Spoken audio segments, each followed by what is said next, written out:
this overview of comprehension, I will break apart this incredibly complex process by providing a framework to think of the components that contribute to reading comprehension and how we can build the necessary skills that lead to strong reading comprehension.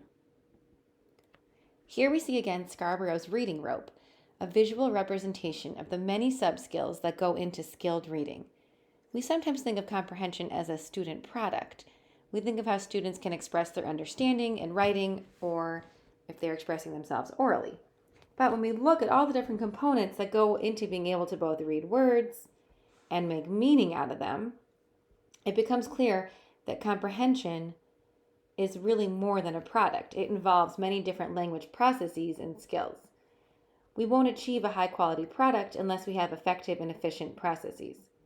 We have to explicitly work at developing the processes and skills that contribute to comprehension because comprehension is jeopardized if any one of these strands isn't strong. I'm going to review some of these language processes that can be taught explicitly and contribute to comprehension. And I'll also talk about background knowledge and how we can advance content knowledge for all of our students. So let's start with some of the micro skills that contribute to comprehension, starting with syntax. When we think about and we teach syntax, we're talking about the purposeful order of words. So instruction in syntax allows children to understand, one, how words can be arranged in a sentence. It allows them to understand the internal structure of a sentence and how the word order really assists in transferring meaning. And it gives them a way to understand basic rules of sentence comprehension. So as you are thinking about and reviewing a text your students will read or audio that they'll listen to, ask yourself if there are phrases, clauses, and sentence structures that might be difficult for your students. This template is very helpful in boosting comprehension for students by breaking down the role and function of grammar and syntax as they contribute to student understanding of text. This is from a fabulous book on reading comprehension called Blueprint for Comprehension. So you can use this template really with any text. And instead of looking for an overarching main idea as a way to look at comprehension, here you're really building the sub-skills that contribute to comprehension by ensuring students understand how each sentence works in the text. The goal isn't for students to memorize definitions of parts of speech, but really to gain an understanding of how they function in the sentence. So this will contribute to their comprehension and their writing ability.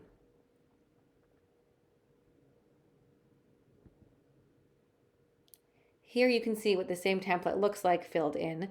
This example is from the text, The Founding of an American Democracy.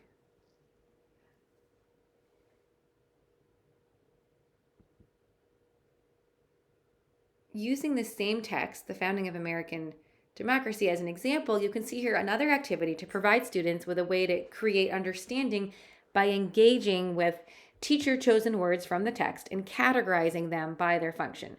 This type of work will contribute to students' ability to understand complex syntax. Anaphora is another micro skill that must be taught explicitly. Anaphora refers to pronoun relationships and identifying antecedents. So being able to understand which noun pronouns are referring to. Not understanding who a pronoun refers to can block a student's comprehension. This is more likely in complex sentences or if there's quite a bit of text between the noun and the pronoun. Consider how the pronouns in this example paragraph below can impede a reader's comprehension if they have not received explicit instruction in Anaphora.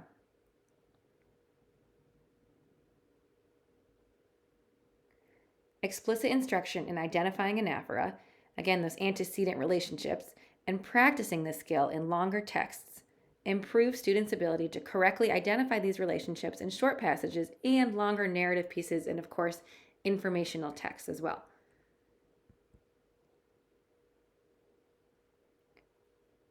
It's often common practice that we ask students to answer macro-level comprehension questions as a way to build their comprehension, and we focus on these strategies. So common macro level comprehension questions are, for example, what is the main idea? What are the supporting details?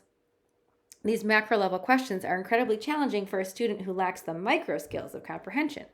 We talked about some of these micro skills, grammar and syntax, and there's another guide that covers vocabulary. So now it's time to turn to developing background knowledge as an important part of the comprehension process.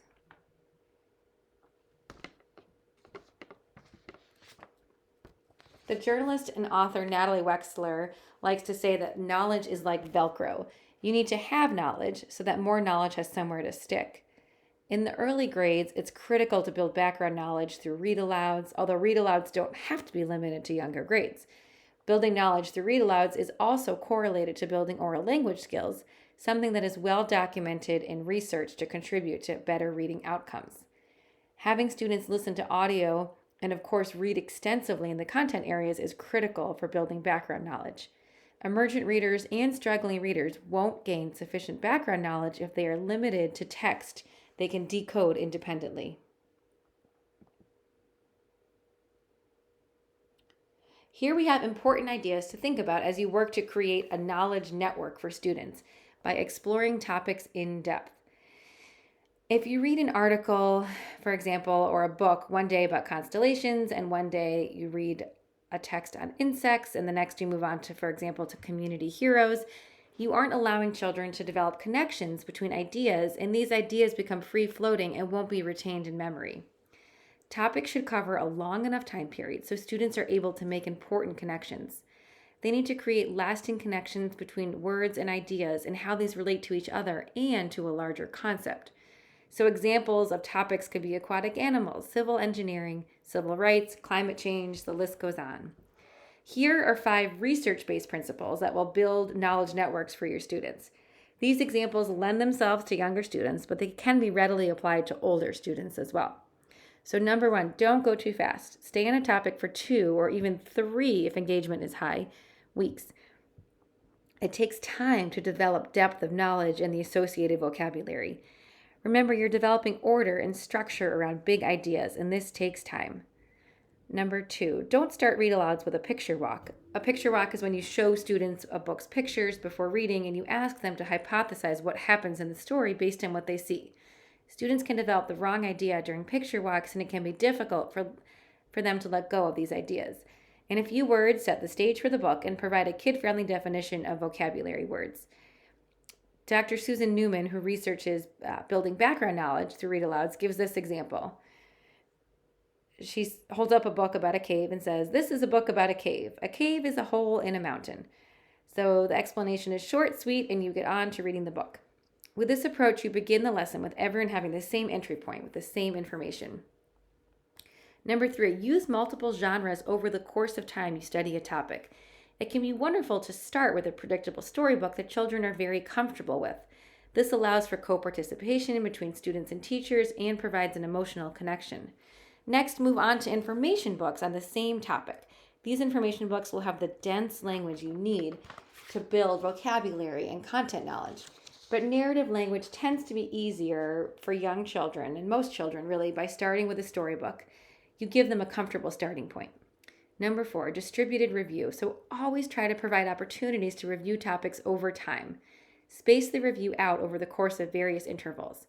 Even better, as you build topics, create cross connections over time between the topics as you review. For most children, you need to provide these cross connections explicitly. You're building knowledge networks in the brain, and this isn't something that can happen without explicit instruction for most children. You really can't leave connection making to chance. So design these opportunities to make connections with intention. And number 5, intentional opportunities for language engagement. There's extensive research that shows the importance of oral language as it relates to literacy outcomes.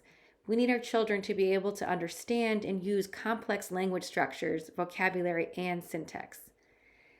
We really can't do all the talking as teachers while students are left to passively listen. To help frame this idea of encouraging children to speak more, Dr. Newman uses a wonderful phrase I love to describe the ideal type of talk between teachers and students. She calls it a conversational duet. Research shows that the amount and quality of conversational interaction between students and teachers has a dramatic effect on expressive language, which directly impacts the development of content knowledge and comprehension.